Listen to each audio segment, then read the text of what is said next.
사도행전 1장 4절에서 8절까지 되겠습니다. 그분께서 그들과 함께 모이사 그들이 예루살렘을 떠나지 말고 오직 아버지의 약속을 기다리라고 그들에게 명령하셨으니 곧 그분께서 이르시기를 그것에 대하여는 너희가 내게서 들었느니라. 이는 요한은 참으로 물로 침례를 주었으나 너희는 이제부터 많은 날이 지나지 않아 성령님으로 침례를 받을 것이기 때문이라 하셨느니라. 그러므로 그들이 함께 모여서 예수님께 여쭈어 이르되 주여 주께서 이때에 그 왕국을 이스라엘에게 다시 회복시켜 주시고자 하시나이까 하더라. 이에 그분께서 그들에게 이르시기를 그때나 그 시기들은 너희가 알 바 아니니 그것은 아버지께서 자신의 권능 안에 두셨느니라. 다 같이요. 오직 성령님께서 너희에게 임하신 후에 너희가 권능을 받고 예루살렘과 온 유대와 사마리아에서 그리고 땅의 맨 끝지역까지 나에 대한 증인이 되리라 하시더라. 아멘. 오늘은 제가 참된 기독교에게 필요한 성령님 이런 제목으로 여러분에게 말씀을 드릴게요. 참된 기독교의 표시가 뭐냐? 예수님을 전하는데 집중하는 거다. 그래서 사도행전을 읽어보면 그 초기의 교회들은 다 예수님을 전하는데 집중했던 걸 우리가 알 수 있죠. 근데 이런 그 기독교의 표시를 제대로 드러내기 위해서 필요한 건 또 뭘까라고 생각해 보면 확신이었어요. 그래서 예수님은 부활하신 뒤에 자신이 살아계신 것을 그 오류 없는 증거들을 통해서 여러 번, 한두 번도 아니고 여러 번에 걸쳐 10번도 넘게 이렇게 제자들에게 보이셨던 거죠. 이렇게 보이셨던 것은 제자들에게 확신을 심어주기 위해서였어요. 그들에게 하나님이 말씀하신 대로 된다. 이런 확신을 심어주기를 원했고 또 그들을 이끌고 계신 예수님은 죽어서 무덤에 계신 분이 아니라 지금도 살아계신다. 이런 확신을 주고자 하셨고요.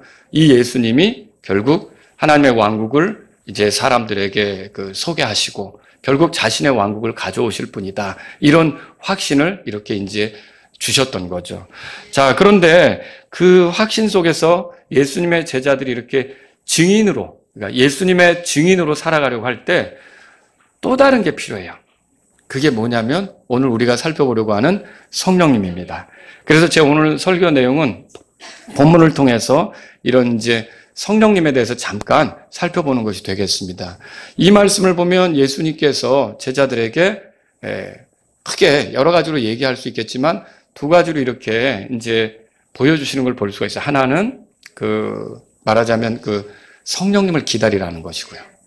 그리고 두 번째는 그 성령님이 필요하다. 이런 것입니다.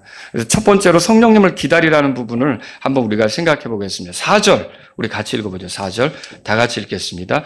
그분께서 그들과 함께 모이사 그들이 예루살렘을 떠나지 말고 오직 아버지의 약속을 기다리라고 그들에게 명령하셨으니 곧 그분께서 이르시기를 그것에 대하여는 너희가 내게서 들었느니라. 자, 여기서 기다리라 이렇게 말한 부분을 여러분이 주목하시면 좋겠습니다.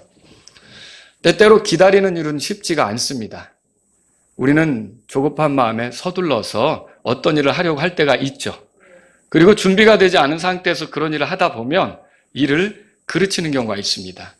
그런데 주님은 우리가 주님을 위한 증인이 되는 삶을 사는 데 있어서 절대로 그렇게 되는 걸 원치 않으셨던 거죠. 그래서 잘 준비된 사람처럼, 잘 준비된 사람들처럼 그렇게 나가서 주님에 대해서 증언하고 소개하는 그런 우리가 되기를 바라셨던 겁니다. 생각해 보세요. 죽은 줄로만 알았던 예수님이 살아계신 걸 경험했어요. 그것도 한 번도 아니고 여러 번을 경험했어요. 그리고 그 예수님이 계속 하나님의 왕국에 대해서 말하고 있고 그 예수님은 그리스도가 틀림없다고 생각이 되는 거예요. 그러면 그분이 왕국을 세울 거라는 기대가 있겠죠? 그러면 이 제자들 안에는 약간은 들떴을 수도 있단 말이에요, 생각이. 우리가 이대로 있을 수 있겠어? 이렇게 살아나신 예수님에 대해서 가서 좀 뭔가를 해야 되지 않겠어? 주님에 대해서 소개하고 주님의 왕국에 대해서 말해야 되지 않겠어? 이제 곧 그분이 왕국의 왕으로 등극하실 수도 있는 건데 이거 우리가 어떻게 가만히 있을 수 있겠어? 그런데 그런 제자들에게 예수님께서 뭐라고 하시는 거냐면 기다리라. 기다리라. 조급하게 서두르지 말고 기다리라고 하는 거죠. 왜 기다리라고 한 것입니까? 그들에게 필요한 것이 있기 때문에 그 말씀을 하신 거죠. 그럼 뭐가 필요한 거예요? 성령님이 필요한 거죠. 그러니까 이 기독교에 있어서 성령님이 절대적입니다. 그러니까 기독교인도 마찬가지예요. 그러니까 여러분과 제가 교회에서 열심히 세월을 보냈어도 성령님과 함께하는 그 시간이 아니었다면 나중에 후회하게 됩니다. 그러니까 성령님을 통해 거듭난 사실이 없고 성령님을 의지해서 성령님을 따라가는 삶이 아니라 그냥 어쨌든 하나님께 잘해보려고 열심을 낸 거라면 그건 종교 생활에 지나지 않습니다. 그건 나중에 주님께 인정도 받지 못합니다. 그리고 그 사람은 그렇게 시절을 보냈지만 나중에 주님으로부터 모른다는 소리 듣기 딱 좋습니다. 그래서 결국 기독교인이다. 기독교에는 뭐가 필요하냐? 성령님 필요한 거죠. 거듭나는 거, 성령과 더불어 사는 거, 성령님을 따라가는 거, 이게 필요한 거예요. 자, 여러분 안에는 성령님이 거하십니까? 우리가 생각해 볼 필요가 있는 거죠. 한번 성경을 찾아보세요. 여기 아버지의 약속을 기다리라고 했기 때문에 요한복음 14장으로 가봅시다. 요한복음 14장. 그 아버지의 약속을 기다리라는 말은 다른 말로 하면 성령님을 기다리라는 말입니다. 예수님이 십자가에 못 박히시기 전날 제자들을 모아놓고 하신 말씀이 여기 기록되어 있는데 보십시오. 14장 16절에 내가 아버지께 기도하리니 그분께서 다른 위로자를 너희에게 주사 너희와 함께 영원토록 거하게 하시리니 17절 다 같이 읽습니다. 곧 진리의 영이시라 세상은 그분을 받아들이지 못하나니 이는 세상이 그분을 보지도 못하고 알지도 못하기 때문이라. 그러나 너희는 그분을 아나니 이는 그분께서 너희와 함께 거하시며 또 너희 속에 계실 것이기 때문이라. 자, 여기 이 주님의 말씀을 보면 성령님은 예수님의 기도로 하늘의 아버지께서 보내주실 영이에요. 그러니까 예수님의 기도가 응답된다면 아버지께서 보내신 거라는 거죠. 그리고 예수님은 자신의 기도가 응답되지 못할 그런 이유가 없다는 거, 응답될 수밖에 없다는 것을 알고 계신 거죠. 그래서 아버지께서 분명히 성령님을 보내실 거라는 기대를 가지고 제자들에게 그분에 대해서 기다리라고 이렇게 말씀하고 있는 거란 말입니다. 여기 보면 16절에 위로자 찾으셨습니까? 성령님이 위로자세요. 예수님께서 하늘로 떠나가신 뒤 제자들만 남을 거 아닙니까? 이 제자들이 복음을 전하러 다녀야 될 텐데 순탄하겠습니까? 많은 어려움이 있겠죠? 그 속에서 이들을 위로하고 격려하실 수 있는 분이 바로 이분이시라는 거예요.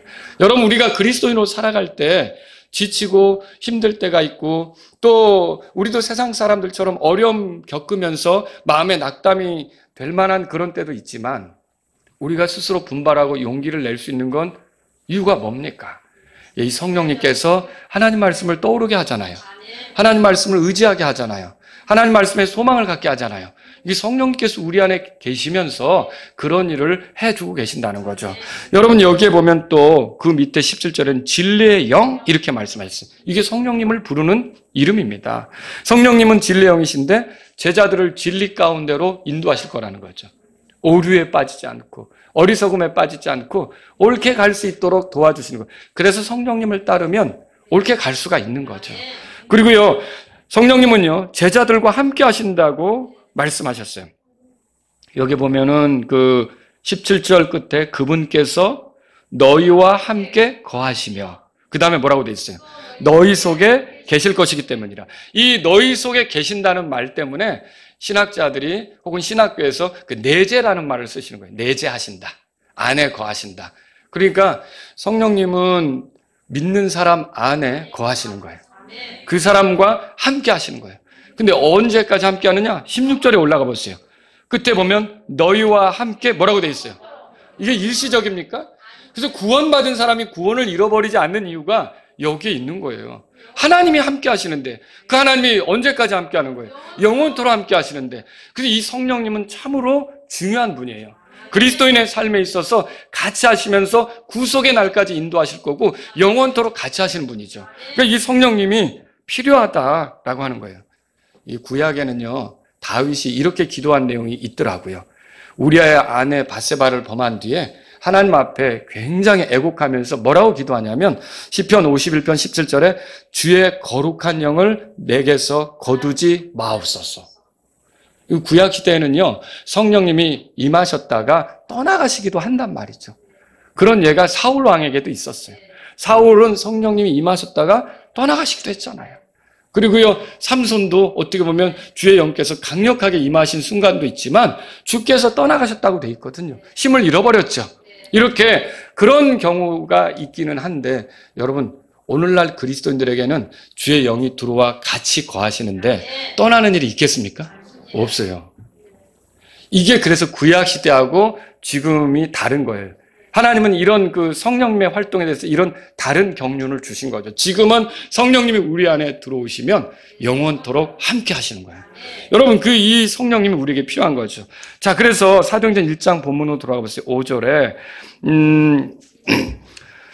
이런 기다림, 이게 많은 날이 지나지 않아서 성취될 거다. 주님이 그렇게 말씀하신 거예요. 5절 다 같이 읽습니다.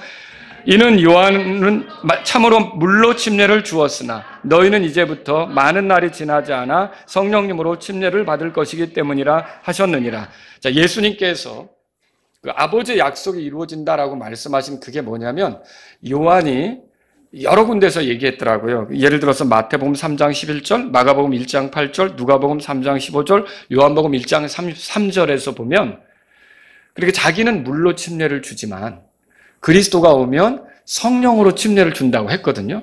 그 예언의 성취가 곧 일어날 거다라는 뜻으로 예수님이 말씀하신 거예요. 그러니까 성령으로 침례를 주는 분은 누굽니까? 예수님이시죠. 예수님은 승천해서 하늘로 올라가셨지만 자신의 제자들, 자신을 믿는 자들에게 이제 성령을 내려주시고 성령에 잠기게 하는 그런 일을 허락하실 거다라고 하는 거죠. 이게 몇 날이 지나지 않아서 일어날 거예요. 그래서 여러분, 그 오순절에 그 일이 일어났죠? 일어났어요. 그러니까 예수님이 승천하시고 나서 약 한 열흘 뒤에 그 일이 벌어졌던 거예요. 그리고 그때는 이제 유대인들을 중심으로 해서 그 일이 일어났죠. 그런데 우리가 그 이방인 중에 예수님을 믿게 된 고넬료라고 들어보셨죠? 고넬료의 집에 이런 일이 있었어요. 한번 찾아보세요. 사도행전 10장입니다. 같은 사도행전이니까. 사도행전 10장에 보세요. 자, 거기에 고넬료의 집에 베드로가 가서 복음을 전했습니다. 복음을 전한다는 건 예수님 소개하는 거죠. 그래서 여러분이 보시면 34절부터 43절까지 베드로가 전하는 내용이 뭐냐? 예수님이에요, 예수님. 이게 참된 기독교의 표시예요. 참된 기독교는 언제나 예수님을 전하려고 하는 거죠. 그런데 이 예수님에 대해 듣고 43절에 보면 그분에 대하여, 예수님에 대하여 모든 예언자들도 증언하되 누구든지 그분을 믿으면, 여기 그분이 누구예요? 예수님이죠. 예수님을 믿으면 그분의 이름을 통하여 뭐라고 돼 있어요? 죄들의 사면을 받으리라. 이거 죄사함 받는다는 얘기죠. 죄들을 용서받고 하나님과 화해되고 하나님을 섬길 수 있는 위치에 있게 되고 하나님께 받아들여지고, 이런 게 예수님을 믿으면 죄들을 용서받아서 가능하다. 그랬을 때 44절에 베드로가 아직 이 말을 하고 있을 때 뭐라고 돼 있어요? 성령님께서 그 말씀을 들은 모든 사람 위에 임하시더라. 이건 그들이 예수님을 믿었다는 내용이죠. 고넬료가 그 가족과 더불어 예수님을 믿게 된 거예요. 그래서 나중에 이거를 이제 얘기를 하는 거예요. 베드로가 이렇게 얘기를 하는데 그 사도행전 11장으로 가보세요. 사도행전 11장에 가보세요. 자, 거기 15절에 거기에 있었던 일들을 유대인들에게 얘기해 주는 거예요. 유대인들에게 얘기하는데 15절 제가 읽습니다. 내가 말하기 시작할 때에 성령님께서 처음에 우리 위에 임하신 것 같이, 이게 기다리라고 했던 그거거든요. 이게 언제 일어났다고요? 오순절에 일어났던 거죠. 그게 처음에 우리에게 임하신 것 같이 그들 위에도 임하셨도다. 그럼 그들이 누굽니까? 고넬료와 그 가족들에게도 임했다라고 하는 거죠. 16절 다 같이 읽습니다. 그때 내가 주의 말씀을 기억하였으니 곧 그분께서 이르시기를 참으로 요한은 물로 침례를 주었으나 너희는 성령님으로 침례를 받으리라 하신 것이었노라. 이걸 기억했대요. 그런데 왜 이 말을 할까요? 자, 처음에 유대인들에게 성령님이 임하신 사건이나 이방인인 고넬료와 그 가족들에게 성령님이 임하신 사건이 바로 성령으로 침례를 받는다고 했던 그거였다. 그게 유대인들에게도 임했고 이방인이었던 고넬료와 그 가족들에게도 임했다. 그 가정에도 임했다. 지금 그 말을 베드로가 하고 있는 거죠. 여러분, 어떤 사람은 성령님으로 침례받는 것이 믿는 사람들 중에 일부만, 구원받은 사람들 중에 일부만 그 성령으로 침례를 받는다, 그렇게 가르쳐요. 여러분 그거 맞습니까? 아니죠. 이거는 믿는 사람들, 예수님을 구주로 믿는 사람들, 구원받은 사람이면 누구나 다 성령으로 침례를 받는 겁니다. 그러니까 이게 무슨 믿는 사람들 가운데 2차적인 은혜로 좀 더 진보하고 업그레이드 되는 것처럼 그런 특별한 은혜처럼 생각할 게 아니에요. 구원받으면 성령으로 침례 받는 것으로 시작이 되는 거예요. 그래서 이게 왜 그러냐면 예수님의 제자들도 믿었죠. 근데 믿으니까 그들 모두에게 성령님께서 그렇게 임하신 거고요. 고넬료도 믿었죠. 믿으니까 성령님께서 임하신 거죠. 그래서 성령으로 침례 받는다는 것은 구원받은 사람이라면 누구나 다 이 성령으로 침례 받는 일이 일어난다. 내가 하려고 하는 게 아니라 예수님께서 우리를 그 침례로 침례 받게 하시는 거죠. 그래서 그게 어떤 의미가 있습니까? 그렇게 해서 내가 그리스도와 연합되게 만들어주는 거예요. 그리스도와 하나 되게 만들어주는 거예요. 내가 그분 안으로 들어가게 해주는 거예요. 그래서 그분이 머리시고 내가 몸인 그 연합이 이루어지게, 그래서 그분과 하나가 되게, 그분 따라 살아가게, 그분과 일치되게 걷도록, 그렇게 그리스도로 인하여 그리스도를 따라가는 새로운 사람으로 시작되는 거 있잖아요. 그게 성령으로 침례를 받는 거죠. 여러분은 성령으로 침례 받았습니까? 예, 그 구원받은 사람들은 다 성령으로 침례를 받은 거죠. 예. 그래서 이런 일이 있어야 하기 때문에 기다리라, 이렇게 말씀하신 거예요. 그 다음에 이제 두 번째로 생각해 볼 건 이거예요. 이렇게 하면은 왜 이렇게 기다리라고 하신 건가? 왜 이렇게 기다리라고 하신 건가? 바로 그들에게 성령님이 필요하고 성령님이 하실 일이 있기 때문이라는 거죠. 성령님은 어떤 일을 하십니까? 몇 가지로 정리해서 말씀드리면, 우리가 작년에 성령님에 대해서 여러 주 동안 공부를 했잖아요. 근데 그거 어떻게 보면 복습이 될 수도 있겠죠?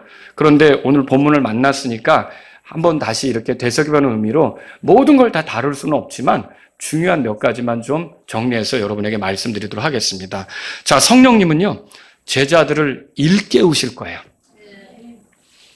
제자들을 일깨우시는데 성령님이 필요하단 말이죠. 제자들은 앞으로 뭐 해요? 예수님에 대한 증인으로서 예수님에 대한 기록도 할 거 아닙니까? 그게 뭐가 되는 거예요? 신약 성경이 되는 거예요. 그렇죠? 근데 그들의 기억에 의존하겠죠. 예수님이 어떤 모습이셨는지, 예수님이 어떤 행적을 가지셨는지, 예수님이 무엇을 가르쳤는지, 이걸 떠올리면서 할 거 아닙니까? 근데 이것이 선명하게 떠오르도록, 이것이 분명하게 이렇게 옳게 깨달아지도록, 옳게 정리되도록, 옳게 그렇게 일깨우실 분이 누구라는 거예요? 성령님이시죠. 결국은 이들이 기록한 그 성경 기록이 겨우 유대 땅에서만이 아니라 땅의 맨 끝지역까지 나가서 많은 사람들이 읽게 될 기록 아닙니까? 그러면 이거를 기록할 그들에게 성령님이 임하셔서 성령님이 그걸 기록해 하신다면 거기에 권위가 있는 거고 그걸 받아들일 수 있게 되고 이런 일이 벌어지지 않겠습니까? 결국 그래서 그들에게는 성령님이 필요했던 거죠. 그런 걸 위해서. 또 앞으로 복음의 메시지를 전하는데, 여러분, 이 복음의 메시지라고 하는 게 사람의 지혜나 아이디어, 생각에서 나오는 겁니까? 결코 그렇지 않죠. 사람이 아무리 언변이 좋아도 여러분, 그 사람이 변화되는 거는 그 전달자가 하는 게 아니에요. 저는 어떤 그런 간증을 하는 분을 들었어요. 자기가 과거에 어떤 영업을 굉장히 잘했었나 봐요. 유창하게 말을 했었던 모양이죠. 그래서 자기가 말하면 다 넘어간다는 거예요. 복음도 그런 식으로 될까요? 안 되죠. 그거 안 되죠. 여러분, 아무리 언변 있는 자가 얘기를 해도 사람을 변화시키는 분은 그 사람이 아니라, 그 전달자가 아니라 하나님이세요. 그리고 그 하나님은 성령님이시죠. 성령님이 이렇게 권능을 드러내실 때 결국은 그 듣는 사람의 마음이 열리고 복음을 받아들이는 그런 일이 있게 되는 거죠. 이런 걸 위해서라면 여러분, 예수님의 부활하심, 그러니까 죽으심, 묻히심, 부활하심 이런 걸 전하고 구약의 성경을 풀어서 이해시키고 또 예수님의 말씀들을 이렇게 풀어서 설명해주고 이렇게 잘하려면 이 사람 혼자의 언변으로 되면 안 되는 거예요. 어떻게 되냐면 성령님이 같이 하셔야만 결국 그 듣는 사람 안에 놀라운 변화가 나타날 수 있겠죠. 그래서 성령님이 필요하다는 거죠. 성령님이 필요한 거예요. 요한복음 14장 26절에 이렇게 써 있어요. 그러나 위로자, 예수님이 하신 말씀이에요. 그러나 위로자, 곧 아버지께서 내 이름으로 보내실 성령님, 곧 그분께서 너희에게 모든 것을 가르치시고 내가 너희에게 말한 것은 무엇이든지 너희가 모든 것을 기억하게 하시리라. 이 성령님이 제자들과 함께하면서 주님의 말씀들이 기억나게 할 것이고, 전할 때도 그저 그들의 어떤 생각, 아이디어, 언변으로만이 아니라 바로 이 성령님께서 일러주시는 대로 또 이렇게 함께 하시는 가운데 전해서 그 듣는 사람에게 변화가 나타날 수 있단 말이죠. 여러분이 복음 전할 때 그래서 기도가 필요한 거예요. 내 힘으로 된다면 하나님께 도움을 구할 필요는 없겠죠. 그렇지 않겠습니까? 근데 그게 안 되더라고요. 그러니까 누가 도와주셔야 돼요? 하나님이 도와주셔야 되죠. 그러면 여러분과 저는 복음을 전할 때 항상 기도하셔야 되는 거예요. 성령님이 일하여 주시도록 기도해야 되는 거죠. 또 주님의 제자들은 앞으로 예루살렘만이 아니라 다른 지역까지 가서 예수님에 대한 증인이 돼야 돼요. 근데 여러분 사도행전 1장 8절에 보세요. 이렇게 써 있는데 한번 다 같이 읽습니다. 오직 성령님께서 너희에게 임하신 후에 너희가 권능을 받고, 보세요, 예루살렘과 온 유대와 사마리아에서 그리고 땅의 맨 끝 지역까지 이르러 나에 대한 증인들이 되리라 하시더라. 자, 이렇게 예수님에 대한 증인들이 된다고 했는데 그냥 예루살렘에서만 한정된 게 아니라 유대 땅도 가는 거고 사마리아도 가는 거고 땅의 맨 끝 지역까지 가야 되는 거잖아요. 근데 누가 갈지, 언제 갈지, 어떻게 갈지 이런 것들을 지도하시고 이끄시는 분은 누굴까요? 성령님이시죠. 성령님께서 이런 일을 해 주실 수가 있다는 거죠. 그 사례들을 우리가 사도행전에서 보는데 한번 보실래요, 여러분? 사도행전 8장에 가보세요. 사마리아에서 복음 전하는데 성공적이었던 빌립. 이 빌립을 광야로 나아가게 하셨어요. 그러더니 광야에서 그 이디오피아 내시, 예루살렘에 경배하러 왔다가 자기 본 곳으로 돌아가는 이디오피아 내시를 만나게 하신 거죠. 그런데 그 29절에 그거 보면 다 같이 읽어보겠습니다. 읽습니다. 그때 성령께서 빌립에게 이르시되 가까이 가서 이 병거에 합류하라 하시더라. 이 이디오피아 내시를 그냥 지나치지 말고 가서 그 옆에 앉아라, 그 병거에 합류하라, 이렇게 일러주신 분이 누구라고요? 성령님이라고 써 있는 거죠. 사도행전 10장에 가보세요. 여러분 아까 고넬료의 집에 베드로가 갔다고 그랬죠? 그런데 베드로가 낮에 그 요바에서 기도하다가 환상을 봤잖아요. 환상을 봤는데 그 고넬료의 집에서 보낸 사람들이 있단 말이죠. 그 고넬료의 집에서 온 사람들이 있는데 성령님께서 어떤 말씀을 어떻게 인도하시는가 보세요. 19절 보세요. 19절, 20절 다 같이 읽습니다.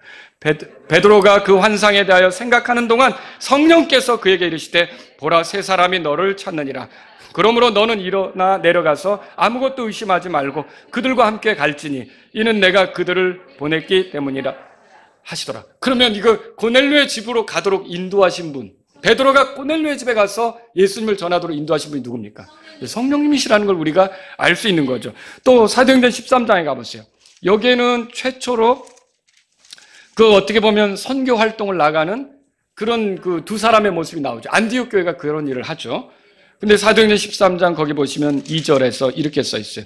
그들이 주를 섬기며 금식할 때 성령님께서 이르시되 내가 바나바와 사울을 불러 시키는 그 일을 위하여 그들을 내게로 구별하라. 이게 뭔가 성령께서 시키실 일이 있다는 거 아닙니까? 4절에 다 같이 읽겠습니다. 이처럼 그들이 성령님의 보내심을 받아 실루기아로 떠났고 거기서 배를 타고 키프로스로 항해하더라. 그러니까 이게 바울과 바나바를 구별시키신 분이 성령님이시고 그들이 복음을 전하도록 이렇게 나아가게끔 인도하신 분이 누구라는 거예요? 성령님이시라는 거예요. 성령님이 이런 분이죠. 사도행전 16장에 가보세요. 2차 전도여행 때 이런 일이 있었어요. 2차 전도여행 때 바울은 그 1차 전도여행에서 세운 교회들이 있잖아요. 거기 가서 그들을 더 확신시키고자 했던 거예요. 아시아 지역으로 들어가서 그들을 더 확신시키고자 했던 거죠. 그런데 6절에 보세요. 다 같이 읽겠습니다. 이제 그들이 부르기아와 갈라디아 지방을 두루 다닌 후에 성령님께서 그들에게 아시아에서 말씀을 선포하는 것을 성령님께서는 거기로 들어가는 걸 막으셨다는 거예요. 허락하지 않으셨다는 거죠. 그리고 7절에도 읽어보세요. 이에 그들이 무시아에 온 후에 비두니아로 들어가려고 시도하였으나 성령께서 그들을 허락하지 아니하시다. 그러면 뭘까요? 우리가 이게 그 사도행전 16장 읽어보면 이게 성령님의 계획은 이들을 유럽으로 들어가게 하려고 했던 거예요.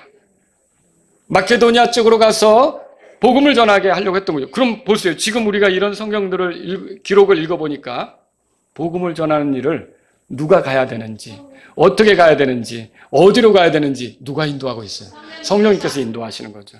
그래서 우리가 지역 전도할 때도, 주일날도 여러분이 짜갖고 이렇게 나갈 때도 그냥 우리끼리 나간다고 생각하지 말고 우리는 도구고 이 일은 성령님의 일이고, 그래서 성령님을 의지해야 된다고 생각하고 하나님께 기도하셔야 돼요. 우리가 하나님께 기도하면 하나님은 성령님을 통해 우리를 사용하시고 일하실 수가 있는 겁니다. 여러분이 그렇게 가셔야 되는 거죠. 성령님은 제자들에게 권능을 주실 것이기 때문에 필요합니다. 이 복음을 전하는데 권능이 필요한 거예요. 사도행전 1장 8절에 읽었잖아요. 어떤 권능이 필요할까요? 뭐 여러 권능이 필요하겠지만 이게 두 가지로 말할 수가 있는데, 하나는 뭐냐면 복음을 전하는 사람들이 있잖아요. 믿는 사람들 안에 삶의 권능이 필요한 거예요. 이게 뭐냐면요, 아무리 열심히 복음을 전해도 거룩한 삶이 없다면 누가 그 사람들의 말을 주목하겠어요? 아주 예수님 믿으라고 떠들고는 다니는데 생활의 모습이 그냥 형편없더라, 엉망이더라, 아주 비도덕적이더라, 윤리적이지 않은 모습이 훨씬 더 많더라. 누가 그 말들을 들으려고 하겠어요? 안 듣겠죠. 그래서 결국은 필요한 게 뭐냐면 이 성령님을 통해 그 삶의 능력, 어떻게 보면 성령의 열매라고 들어보셨죠. 그런 것들이 나와야 되는 거죠. 데살로니가전서 1장 5절에 우리의 복음이 너희에게 말로만 이르지 아니하고 권능과 성령님과 많은 확신으로 이르렀기 때문이니, 바울이 그렇게 말한 게 돼 있어요. 여러분, 우리가 복음을 전하는 건 입으로만 가는 게 아니라는 거죠. 물론 궁극적으로는 성경을 펴서 말해야 되니까 입을 사용하는 게 맞아요. 선포하지 않으면 어떻게 들을 수 있겠느냐. 그런데 이 선포자가 더럽혀져서 성령의 열매를 드러내지 못하고 아주 육신적이다, 구원받지 못한 사람하고 별반 다를 바 없다, 그러면 이 사람이 전하는 것을 누가 듣겠어요? 누가 귀담아 듣겠냐는 거죠. 듣지 않는다는 거죠. 그래서 누군가가 우리가 전하는 예수님에 대해서 듣게 하려면 우리 삶에는 능력이 있어야 돼요. 권능이 있어야 돼요. 거룩하게 사는 권능이 있어야 돼요. 근데 그거 우리 힘으로 만들지 못해요. 우리가 뭐 법칙을 세워놓고 규칙을 세워놓고 1단계, 2단계 뭐 세워놓고 내가 아무리 노력한다고 해도 여러분과 저는 그거 제대로 할 수가 없어요. 하지만 성령님이 우리 안에 들어오시면 그 거룩한 영으로 저와 여러분들은 하나님을 기쁘시게 하는 거룩한 생활이 가능하다는 거죠. 그러면 우리의 거룩한 삶을 보면서 믿지 않는 사람들은 두 가지로 반응이 나오겠죠. 불편해서 우리를 핍박하든지. 왜? 우리가 그들과 같지 않잖아요. 우리는 거룩하게 사는데 그들은 형편없이 살고 있거든요. 그걸 비교해보면서 우리가 마치 거울같이 작용하니까 자기들의 그 수치스러운 모습을 볼 때마다 우리가 없었으면 할 수 있다는 거죠. 마치 가인이 아벨이 드린 희생을 하나님 받으셨을 때 자기가 드린 거는 꽝된 거 아니에요. 그러니까 아벨이 있는 게 불편한 거 아니에요. 근데 나중에 아벨을 어떻게 합니까? 돌로 쳐서 죽이는 거 있잖아요. 그런 식으로 나타날 수도 있고요. 어떤 경우는요, 반대로 저 사람은 어떻게 나랑 저렇게 다를까? 저 사람 안에 뭐가 있는 걸까? 어떻게 저런 식의 삶을 살 수 있는 걸까? 무엇이 그 능력일까? 이걸 알고자 해서 내게 다가와서 물을 수도 있다는 것이죠. 그때 여러분과 저는 누구를 소개하겠습니까? 예수님을 소개하는 거죠. 그게 얼마나 좋은 기회가 되겠습니까? 이렇게 권능 있는 삶을 살기 위해서는 우리에게 뭐가 필요하다고요? 성령님이 필요한 거죠. 또 믿는 자의 삶의 변화에도 성령님이 필요하지만 믿지 않는 자가 회개하고 돌이켜 변화되는 거에도 성령님이 필요한 거예요. 여러분, 복음을 전하는 것은요, 언변만으로 안 된다고 말씀을 드렸어요. 사람은 도구일 뿐이고요. 그 도구를 써서 일하시는 성령님이 자신의 권능을 드러낼 때 어떤 일들이 펼쳐지게 된다는 거죠. 예수님의 관심은요, 뭐에 있었느냐? 사람의 거듭남에 있었던 거예요. 그래서 오늘 사도행전 1장에 가보세요. 1장에 3절에 같이 읽겠습니다. 그분께서 순환을 받으신 후에 또한 자신이 살아계심을 오류가 전혀 없는 많은 증거들로 그들에게 보이시고 40일 동안 그들에게 보이시며 뭐라고 돼 있죠? 하나님의 왕국에 대한 것들을 말씀하셨으니, 우리가 기본적으로 하나님의 왕국에 대해서 말한다면 요한복음 3장에 그 니고데모에게 예수님이 하셨던 말씀을 떠올릴 수밖에 없어요. 여러분, 하나님의 왕국, 하나님이 통치하는 영역으로 들어가려면 거듭나야 되는 거예요. 근데 거듭나는 거는 사람의 힘으로 안 되는 거죠. 거듭나는 거는 물에서 나는 거하고는 다르죠. 성령에게서 나는 거죠. 여러분과 제가 어떻게 이게 성령에게서 이렇게 나겠습니까? 궁극적으로 예수님을 구주로 받아들이고 이렇게 복음을 존중하고 이렇게 될 때 성령님의 일하심으로 그런 일들이 나타날 거 아닙니까? 주님의 관심이 뭐냐면 사람들이 거듭나는 데 있었다는 거죠. 근데 제자들은 6절에 보세요. 그거보다도 이제 6절 다 같이 읽습니다. 그러므로 그들이 함께 모여서 예수님께 여쭈어 이르되 주여 주께서 이때 그 왕국을 이스라엘에게 다시 회복시켜 주시고자 하시나이까 하더라. 이 제자들의 관심은 거듭나서 구원받는 것보다 그리스도가 등극해서 통치하는 그 왕국, 메시아 왕국에 더 관심이 있었던 거죠. 근데 지금 이 말은 7절에 보면 7절 마저 읽어볼까요? 7절? 우리 같이 읽어보겠습니다. 이에 그분께서 그들에게 이르시기를 그때나 그 시기들은 너희가 알 바 아니니 그것은 아버지께서 자신의 권능 안에 두셨기 때문에. 여러분, 제자들도 이해는 갑니다. 왜냐하면 어려서부터 그런 걸 들어서 이렇게 들으면서 자라왔을 거예요. 그리스도가 오면 왕으로서 통치하실 것이다. 우리 이스라엘을 회복시키실 것이다. 이거 얼마나 들었겠어요. 그런데 예수님이 죽음으로 끝난 게 아니라 살아나셨으니 그리스도가 틀림없는 거죠. 그러면 그들의 관심 속에는 예수님께서 메시아 왕국을 세우는 것에 대한 기대가 있지 않겠습니까? 그러면 여러분 이런 기대를 가지고 예수님께 물었는데 예수님이 이 말씀에 그런 왕국은 안 온다 이 소리입니까? 오죠.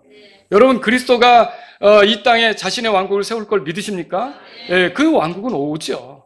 오고 있습니다. 그런데 지금 더 우선적인 거, 더 시급한 거, 더 중요한 건 뭐냐면 한 사람이라도 거듭나는 거고요.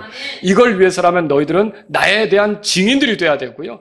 그러니까 예수님에 대한 증인들이죠. 그래서 예수님에 대한 증인이 돼서 나가서 예수님을 전할 때 예수님을 구주로 믿는 사람들은 어때요? 하나님의 왕국에 들어오는 일이 있게 될 거라는 거죠. 그래서 이런 것을 위해서라면요. 어때요? 사람이 거듭나게 하는데 성령님이 필요하다면 당연히 그들에게 성령님이 함께 하시는 게 그게 필요한 거죠. 그게 있어야 되는 거죠. 또 여러분 성령님은 제자들을 격려하실 것입니다. 주님의 제자들은 앞으로 복음을 전하면서 순탄하지 않은 그런 길에 서겠죠. 정치, 종교, 문화, 이 어떤 세상 철학 이런 많은 것들이 기독교가 나아가는 것을 환영할까요? 그렇지 않습니다. 당장 북한만 생각해봐도 그래요. 북한에는 당이 하나 있잖아요. 그죠? 그 당, 그 정치, 그 세력에 이 기독교가 도움이 안 된다고 생각해요. 반대한다고 생각하는 거죠. 그러니까 기독교인들을 어떻게 하는 거예요? 핍박을 하는 거죠. 핍박을 하는 거예요. 그리고 여러분 이슬람 지역은 어때요? 거기 기독교가 들어가면 환영하겠습니까? 거기도 환영받지 못하는 거죠. 토속적인 종교가 있는 것도 저게 들어와서 우리의 전통적인 것을 흐트러뜨리네, 뒤엎네 이렇게 하면서 좋아하지 않을 거라는 거죠. 근데 좋아하지 않는 것에서 멈추는 게 아니라 그것이 지나쳐서 압박하고 스트레스를 주고 핍박하게 된다면 여러분 이거 예수님에 대한 증인으로 사는 게 위축될 수 있지 않습니까? 그런데 이런 위축될 수밖에 없는 상황에서도 그들이 힘을 낼 수 있도록 그들이 용기를 낼 수 있도록 도와주실 수 있는 분이 성령님이시라는 거죠. 이 성령님이 위로자세요. 위로자. 여러분 아브라함의 종이 찾아가서 아브라함의 그 하나님께로부터 받은 복에 대해 얘기해주고 아브라함의 아들의 아내를 구한다고 이렇게 알려줬을 때 리브가가 그걸 들었죠. 리브가가 어떤 결정을 내립니까? 내가 가겠나이다 그러잖아요. 그리고 따라가잖아요. 그런데 집으로부터 점점 멀어질 때 이 여자는 불안할 수도 있어요. 아직 그 신랑을 본 적도 없고 그죠? 얼마나 긴 여행을 가야 되는지 광야를 지나가야 되고 뜨거운 햇빛을 지나가야 되고 모래바람을 맞아야 되고 불안하고 집 생각이 날 수도 있는 거예요. 그런데 그때 그 옆에서 계속 격려하면서 도와주면서 마침내 이삭에게 가기까지 이끌었을 사람이 있죠. 누구가겠습니까? 누가 그렇게 했겠습니까? 아브라함의 종이 그렇게 했겠죠. 여러분 그 아브라함의 종처럼 우리가 결국 다다라야 될 곳에 거기에 이르도록 우리를 격려하고 용기를 주시면서 함께 하시는 분이 누구예요? 네, 성령님이시란 말이죠. 그래서 성령님은 우리에게 이렇게 필요한 거예요. 사도행전 9장으로 가보세요. 이 성령님은 위로를 이렇게 주시는 분이에요. 예, 사도행전 8장에는 교회에 대한 핍박이 나오고요. 사도행전 9장에 보면 여러분 또 사울이 얼마나 이게 그 협박과 살기가 등등해서 이렇게 또 그리스도인들을 핍박하러 갑니까? 그런데 사도행전 이 9장 그 31절 거기엔 이렇게 써 있어요. 한번 우리 같이 읽어볼까요? 그리하여 온 유대와 갈릴리와 사마리아에서 교회들이 두루 안식을 얻고 든든히 세워지며 주를 경외하고 성령님의 위로 안에서 걸으며 수가 크게 늘어났더라. 성령님의 위로 속에 이 복음 전하는 일이 중단되지 않으니까 수가 더 늘어나는 거예요. 그러니까 우리를 힘있게 하고 우리가 격려받게 하고 용기 나게 하고 위로를 해주실 수 있는 분이 누굽니까? 예, 성령님이시라는 거죠. 성령님이세요. 때문에 예수님은 그분을 기다리라 이렇게 말씀하신 거예요. 그분이 이제 오셔서 그들 안에 내주하시고 영원히 함께 하실 때 그들은 이제 역동적으로 예수님에 대한 증인들로 나설 수 있게 되는 거죠. 자, 오늘 저는 참된 기독교는 예수님을 전하는 데 집중한다고 말씀드렸어요. 그 기독교가 되기 위해서 필요한 것은 성령님이시라고도 말씀드렸어요. 성령님이 오시면 그리스도인 안에 내재하시면서 영원히 거하실 거예요.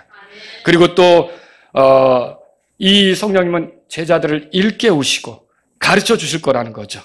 그리고 또 어때요? 권능으로서 제자들의 삶도 변화시키고 듣는 사람들도 변화시키고 그리고 어때요? 지치고 힘들 때 위로해 주시고 격려해서 계속 분발할 수 있게 해주시고 그 성령님이 절대적으로 필요한 거죠.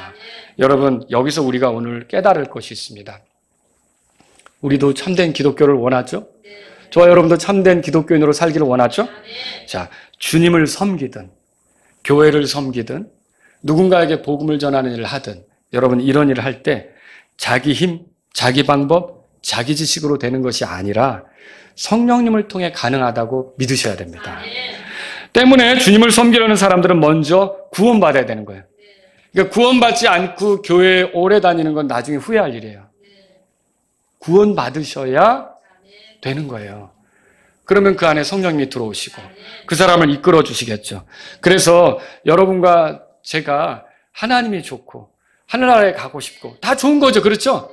하늘나라에 가고 싶고 나도 하나님의 복 좀 누리고 싶고 근데 아무리 그렇게 마음 먹어도 구원받지 못하면 종교인으로 살다가 끝나는 거죠.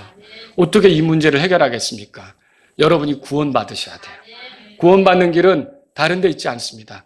하나님께서 우리를 위해 구원자로 보내신 예수님을 나의 구원자로 믿으시면 됩니다. 그분이 어떤 일을 하셨느냐? 나의 죄 때문에 십자가에서 죽었어요. 부활하셨어요. 그리고 자신이 흘리신 피로 나를 모든 죄에서 깨끗하게 하셨어요. 그 피로 하나님과 나를 가깝게 하셨어요. 하나님께 받아들여지게 했어요.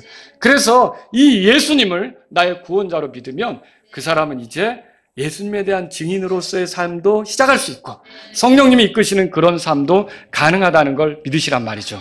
두 번째로 들으시고 말씀, 이렇게 주님을 섬기든 교회를 섬기든 복음을 전하든 이런 일이 쉽지 않다는 것을 여러분 알아야 돼요. 이런 일을 하다가 상처받는 일이 생길 수가 있다는 것입니다. 여러분은 그 상처받는 일이 있을 수 있기 때문에 그걸 위로하기 위해 성령님이 내 안에 계시다는 걸 알아야 되는 거예요. 그래서 단지 그 상황만 보지 말고 하나님께서 나와 같이 하시는 하나님께서 나와 함께 하시는 하나님께서 성령님이시죠? 이 모든 상황을 모르지 않는다고 생각하면서 여러분들은 거기서 낙담하고 위축될 게 아니라 스스로 분발하면서 용기를 내셔야 되는 거예요. 여러분, 다윗이 블레셋으로 망명했을 때 블레셋과 사울이 전쟁하려고 했잖아요. 그때 자기도 전쟁에 가담하려고 했는데 참가할 수 있었어요? 블레셋의 영주들이 저 안 된다고 내보냈잖아요. 그래서 다시 그 사람들을 이끌고 살고 있는 그 시글락으로 돌아왔더니 그 집들은 다 불타고 가족들은 다 포로로 끌려갔잖아요. 그럼 보세요. 블레셋에게 인정도 받지 못하고 오니까 거주지도 다 타버리고 우리의 가족들은 다 없어지고 우리의 소유들은 다 빼앗겼고 거기서 얼마나 낙담되겠어요. 거기다가 그동안 따르던 그런 그 추종자들까지 다윗을 돌로 치자고 하는 거예요. 굉장히 절망적이겠죠. 그런데 여러분 거기서 보면 성경에 다윗이 스스로 분발했다고 돼 있어요. 스스로 용기를 낸 거죠. 여러분, 우리가 아무리 코너에 몰린 것 같아도 아무리 힘든 것 같아도 성령님이 함께 하시면 하나님이 함께 하시는 거예요. 하나님이 함께 하시면 우리는 끝난 거 아닙니다. 우리는 다시 일어날 수 있습니다. 다시 시도할 수 있습니다. 그러므로 저와 여러분들은요, 이 성령님을 통해 용기를 낼 줄 알아야 되는 거예요. 내가 코너에 몰린 것 같아도 불평하고 원망하고 감사를 잃어버린 그런 표현들을 내놓는 게 아니라 주님은 여전히 살아계시고 나와 함께 하시는데 성령님으로 함께 하신다면 하나님이 함께 하시는 거고 나를 도울 수 있다는 믿음으로 나아가셔야 되는 거죠. 여러분과 저에게 그래서 섬김에 있어서 하나님을 섬기고 교회를 섬기고 복음을 전하는 이런 열정, 이게 식지 않기를 바랍니다. 우리를 위축시키려고 하는 건 많지만 성령님을 의지해서 더 힘을 낼 수 있기를 바랍니다. 세 번째로 드리고 싶은 말씀은 이거예요. 주님을 섬기든 교회를 섬기든 복음을 전하든 우리에게 내적 삶의 변화가 필요하다는 거죠. 많은 일로 주님을 섬기는 것 같지만 성령의 열매가 빈약할 때 반드시 문제를 내놓게 돼 있어요. 바가지가 깨지듯이 좋은 걸 담았는데 바가지가 깨지듯이 하는 그런 일이 벌어질 수가 있다는 거죠. 그래서 다른 사람을 실족해 해서 내가 전하려고 하는 예수님이 그들의 귀에 들어가지 않게 되는 일이 생길 수가 있다는 거죠. 여러분, 이렇게 하려면 어떻게 되겠어요? 우리가 말, 행동, 표현 이런 것들이 성령님에 의해서 나오는 것들이 돼야 되지 않겠습니까? 예, 성령의 은사, 여러분 관심을 갖는 게 필요하죠. 그걸 개발하고 훈련해서 잘 섬기는 데 드러내는 게 필요하죠. 교회도 섬기라고 성령의 은사를 주신 거예요. 근데 그것만큼, 그거 이상으로 더 생각해야 될 게 뭐냐면 성령의 열매라는 거예요. 성령의 열매는 한마디로 예수님의 모습이죠. 결국 그런 것이 드러나지 않으면서 예수님을 전한다. 결국 사람들이 우리 말을 들으려 하지 않을 거라는 거죠. 오히려 실족시킬 거예요. 여러분, 이 교회 안에서 구원받는 사람이 생기길 원하십니까? 믿음 고백으로 침례 순종하는 사람이 생기길 원하십니까? 죄의 습관에서 돌아서서 회개하고 더 주님께 헌신하는, 가까이 가는 그런 사람이 생기길 원하십니까? 이 모든 것들이 성령님에 의해서 가능하다는 거죠. 성령님의 사역을 보기 원한다면 우선적으로 교회는요, 그냥 오는 사람들이 다 더해지는 게 아니라 거듭난 사람의 모임이어야 돼요. 지금 밖에 있는 그런, 제가 웬만하면 다른 밖에 있는 교회들을 비난하려고 하는 건 아닌데, 거듭나지도 못한 사람을 자꾸 교회 안에 그냥 들여가지고 이렇게 할 때 그게 처음에 주님이 세우려고 했던 교회의 모습을 잃어버리게 된다는 거죠. 그러니까 교회는 더디더라도 한 사람 한 사람 정말 거듭난 사람, 성령님으로 침례받은 사람, 성령님을 모신 사람들, 구원받은 사람, 죄사함 받은 사람들이 교회 안에 하나씩 더해져야 되는 거예요. 그 사람들이 더해져서 그 사람이 성령님을 의지할 때 그 교회가 예수님을 드러내는데 역동적이 될 수 있죠. 여러분, 마라나타 침례교회가 그런 교회가 되기를 원하십니까? 우리 모두가 먼저 예수님을 구원자로 모셔야 돼요. 죄인인 나를 위해 죽으시고 부활하신 분, 그 예수님을 구원자로 모시고요. 그분이 이제 나를 위해 이렇게 성령님을 허락하셨으니까 그 성령님을 의지해서 살면서 예수님을 드러내는, 예수님을 나타내는 그런 삶을 더 역동적으로 살아갈 수 있게 되기를 바랍니다. 우리 다 같이 일어서시겠습니다. 오늘 이 말씀을 들으신 여러분 가운데 하나님께서 나에게 성령님을 허락하셔서 감사합니다. 내가 나를 드러내고 내 어떠함을 보이기보다는 성령님을 의지해서 예수님의 어떠하심이 내 삶에서 드러나길 원합니다. 이런 분이 있다면 이 시간 주님 앞에 나아가십시오. 이 하나님 아버지 마라나타 침례교회가 성령님이 일하시는 그런 교회가 되기를 원합니다. 여기서 구원받는 사람들 많이 생기고 침례에 순종하는 사람이 생기고 헌신하는 사람이 생기고 죄의 습관에서 돌아서는 사람이 생기고 이런 일들이 나타나길 원합니다. 이런 분이 있다면 기도하십시오. 하나님 아버지, 제가 주님을 기쁘게 하는 일을 하길 원합니다. 잘 섬기길 원합니다. 그런데 내 자신이 성령의 열매로 가득해서 내가 예수님을 표현할 때 사람들이 내 말에 대해 듣고 또 나를 통해 예수님께로 인도되는 사람이 생기길 원합니다. 이런 분이 있다면 여러분 기도하십시오.